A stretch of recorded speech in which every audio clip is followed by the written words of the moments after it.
delivered a package to the wrong apartment. And it accidentally saved someone's life. So I'm halfway through my delivery route when I pick up this package that just feels off. It's light, labeled in a weird handwriting, and the building number looks smudged like someone rewrote it. I don't think much of it. I've seen sloppy labels every day, but something in my gut tells me to pay attention. When I get to the building, I recheck the label out of habit, and that's when I notice the small mismatch. Right apartment number, wrong last name. Normally I would drop it off and move on. I've got a tight schedule, and nobody wants a driver asking unnecessary questions. But the hallway is strangely quiet. Like, library quiet. And the apartment door is slightly open. Not enough to be suspicious, but enough that I can hear this faint, inconsistent tapping sound coming from inside. So I knock. Soft at first, then louder. No answer. That's when the tapping turns into a kind of dull thud, and something in my brain switches from, this is weird, to something's wrong. I push the door wider and call out, telling myself I'm just checking in case somebody's sick. Inside, I see an elderly man slumped sideways in his chair, like he tried to stand up and didn't make it.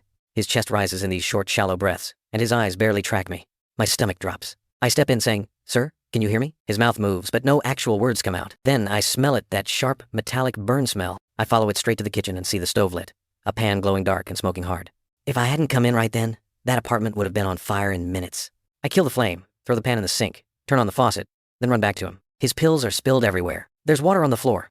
It looks like he tried to take his medication, got dizzy, and fell into the chair. I grab my phone and call emergency services. My hands are shaking so badly I almost drop it. While I wait, I try keeping him awake, saying things like, "Stay with me, okay? I'm right here. Help's coming." He reaches out and grips my wrist. Weak, but deliberate.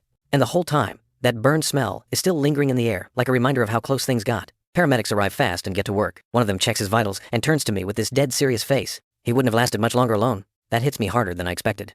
Another paramedic scans the box I brought, the one that started this whole thing, and goes, "This package wasn't wrong. The label was corrected recently. These are urgent supplies he needed today." Turns out someone fixed the address last minute, but the digital system didn't update the names. If I had ignored the mismatch, if I had dropped the box and walked away, if I hadn't knocked twice, that man would have been trapped in a smoke-filled apartment without help or his medication. Later, his daughter showed up and started crying into her hands when she heard what happened. Not dramatic crying, just pure relief. She kept repeating, "You saved my dad. You saved my dad." And honestly, I walked out of that building realizing something simple but huge. Sometimes the smallest hesitation, that tiny gut feeling, is the only thing standing between someone and disaster.